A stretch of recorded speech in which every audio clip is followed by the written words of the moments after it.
Don't forget to like, subscribe and share the videos. Spreading their own version of the resolution.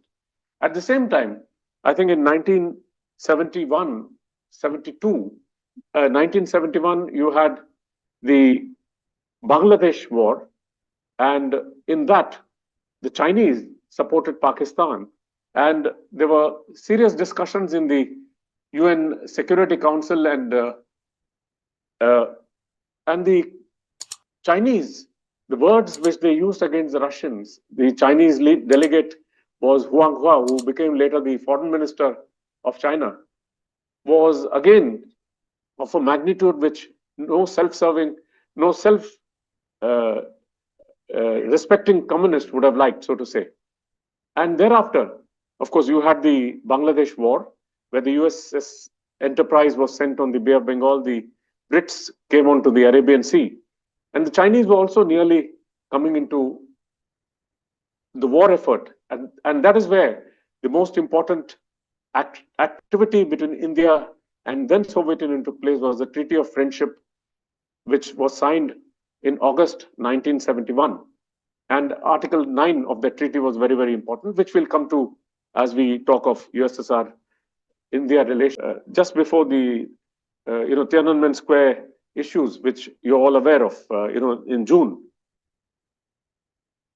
relations slowly started getting normal and became slowly on an upswing till the Soviet troops in the Ussuri, in the Amur River, in the Ussuri area, and that issue was resolved in 1991. So it is very significant when you look at this. And as I said, this year marks the 75th anniversary of the relationship between the USSR and China, the diplomatic relations. Now we come to the Russia-China relationship. I think this is very, very important because if you look at what the media has been talking of, you had the Chinese president visit Russia in 2013 after Xi Jinping became the president. His first visit to any foreign country was to the Russian Federation. Similarly, when President Putin was elected this year in April, good neighborliness and friendly cooperation, which is all comprehensive and includes an Article 9, which says that if either of the two partners face a threat from any third country, each of the countries will start consulting with each other to remove that threat. So this is very, very important. Incidentally, this was what Article 9 was there in the Indian Indo-Soviet Treaty. And of course, the 2001 treaty also talks of Taiwan should not aspire for independence, and that Russia firmly supports the One China policy, China's secure territorial integrity, and also China, the partnership between the Russian Federation and the Chinese was upgraded to a comprehensive, cooperative, strategic partnership, which is a very comprehensive in every sense of the term. And China, in fact, has 6 levels of cooperation between various countries, and this is the topmost. Of course, the second is all-weather partnership, which is with Pakistan, we should note. In fact, everyone talks of a phrase which has come and which defines Sino-Russian relationship, which also is there in your 15-point program for the questions, which says no limit partnership. This was in the joint statement, which was issued on February 4, 2022, when Russian President Putin had visited Beijing. These two countries themselves. And what does this include? As I said, of course, the first foreign visit by both these leaders has been to each other's country. They also signed a joint statement. I should also mention one small thing in diplomaties, which is an agreement is the most, significant level of document between any two countries, an agreement or a treaty. Whereas a declaration is the next step. And then comes the statement, and then you have, the statement of one of the countries, the joint statement, and the official statements. So Russia has a treaty, and it also has a declaration of earlier, and then the joint statements are there. So the joint statement is what I said. It brings in a comprehensive partnership and strategic cooperation for a new era, and also has a joint statement in other places on the Western Front. Today, that is in limbo because of the problems vis-a-vis Ukraine. Of course, thereafter, you have high technology, innovation, infrastructure projects. Russia has also given nuclear power plants to China. It started long ago, in fact, in the 1970s. And today they have two major projects which are going on in Tianwan and in Shurabao. And, there are 8 power plants there, and phase 8 units and 4 units in each of these places. Then there is space exploration, metallurgy exploration, various other things, So it's a huge bilateral relationship between Russia and China.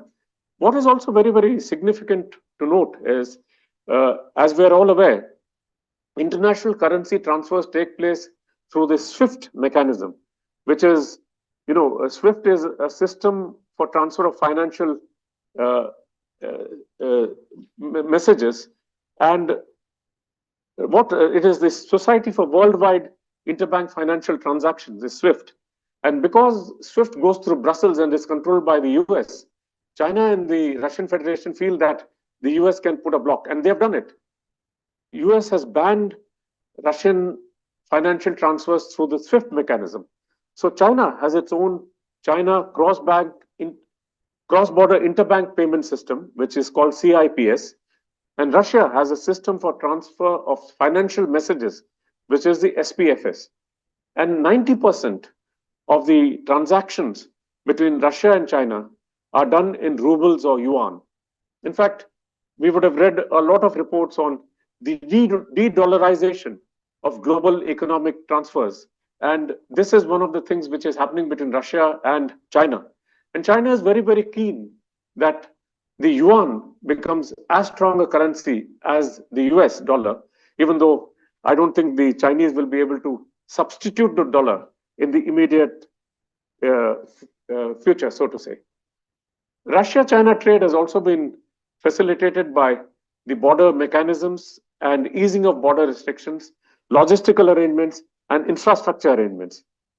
One of the mutual trade being of this magnitude, as I said, $250 billion. And China's exports were $54 billion, and the Russian exports were around, the remaining, so to say, $200 billion.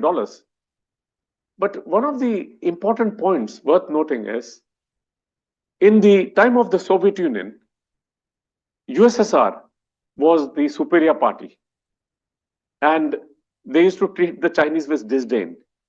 Today, it does not rebound to Russia's disadvantage in the long run. The other factor is the population disparity. China's population is around 1.4 billion. Russia's population is only around 200 million, and it's not increasing, even less than that. And the Russian Far East is sparsely populated, and there's a lot of movement from the Chinese province of Heilongjiang towards the Russian Far East, and the Russians feel that there could be colonization of the Chinese and acidification of that area in the Russian Far East, bringing down the number of Russians in that area. And thirdly, of course, if there is again a resolution of the Ukrainian crisis, would China swing towards America? Because China is also a typical Shylock, so to say, which will like to take its pound of flesh from whichever party it wants. So this is what I think basically where Russia-China relations today would be. And the final point I would like to make is the Russia-China defense relationship. The military technical cooperation is very strong. And previously, from the days of the Soviet Union till around 2013-14, Russia was very wary of sending its top defense equipments or transfer of technology to the Russian Federation, to the Chinese Republic, People's Republic, because they felt that China was reverse engineering, was stealing its technology, and not giving due. And Russia felt that this was inimical to its interests.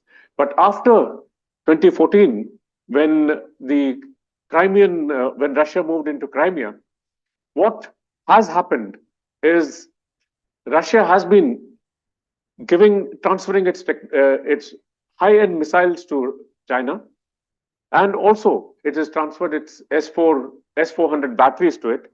And Putin in 2019 also said that Russia would not be shy of selling anti-ballistic missiles to China. So we'll have to see how it goes, and that is where the no forbidden areas assumes importance. Of course, a quick couple of points before I move on to the next aspect of our question and of the questions given to me. Both Russia and China are averse to NATO, and both have said that they would not like to see an expansion of NATO further towards the east from its borders from Poland, Romania, Slovakia, etc. And in fact, on Ukraine, China has supported Russia to the extent that it said that much of the fault lies with NATO and might not be just with Russia, and that Russia's security interests have not been taken care of. So this is a very, very important thing. And